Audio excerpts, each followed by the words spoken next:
लगभग 11 बजे होंगे। पोस्टमैन के आने का समय हो गया था। घर में सबको इंतज़ार था पत्र का। माताजी को इस बात का शक था कि शायद उन्हें रिश्ता मंजूर नहीं है, इसलिए उन्होंने पत्र नहीं लिखा। पिताजी कहते, अरे भाई, यहाँ से पहुँचने पर घर में सलाह करेंगे और फिर पत्र लिखेंगे, फिर डाक भी तो गड़बड़ हो जाती है। मीनू अपने कमरे में बैठी सबकी बातें सुन रही थी। उसकी हृदय की धड़कन तीव्र होते जा रही थी। तभी उसे रोहित की आवाज़ सुनाई दी, जो कि जोर जोर से बोल रहा था कि मीरत से पत्र आ गया है। पिताजी ने पत्र पढ़ा।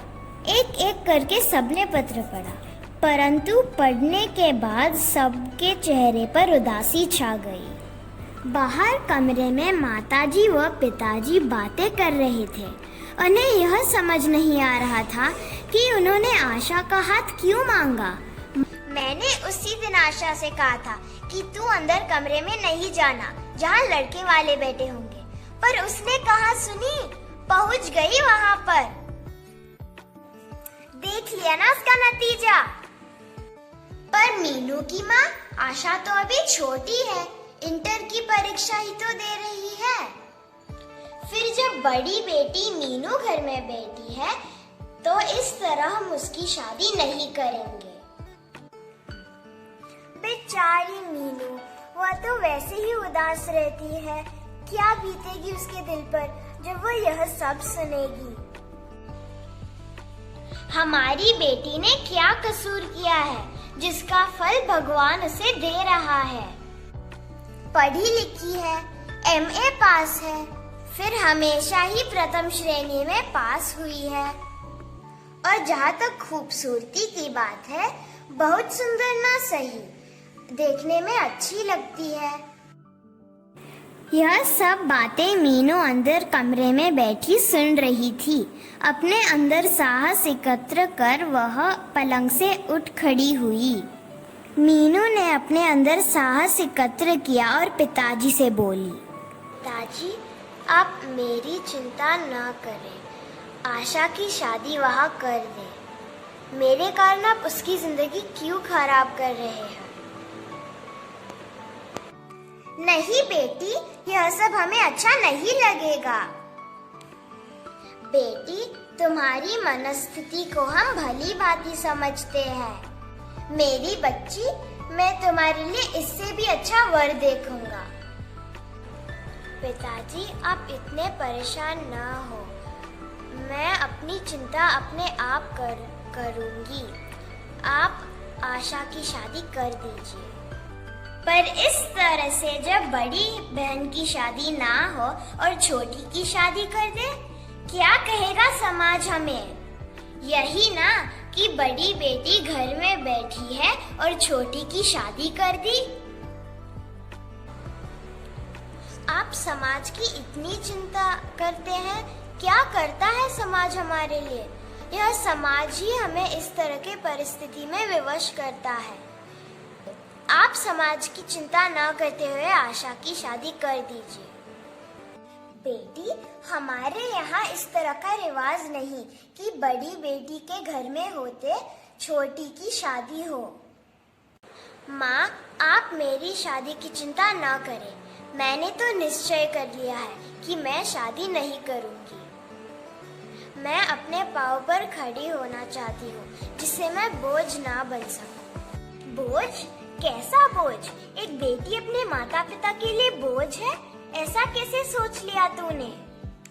माँ, आप बुरा मान गई। मेरे कहने का अभिप्राय यह था कि हर लड़की को अपने पाँव पर खड़े होना आवश्यक है। आज के आधुनिक युग में स्त्रियां पुरुषों से कंधा मिलाकर कार्य कर रही है। फिर मैं भी पढ़ी लिखी हूँ, मैं भी कुछ कर सकती हूँ। मीनू, अपने पाँव पर खड़े होने में कोई बुराई नहीं है, परंतु शादी करना भी आवश्यक है। इतनी लंबी जिंदगी पड़ी है तेरे सामने, फिर हमारी जिंदगी का भी क्या भरोसा है।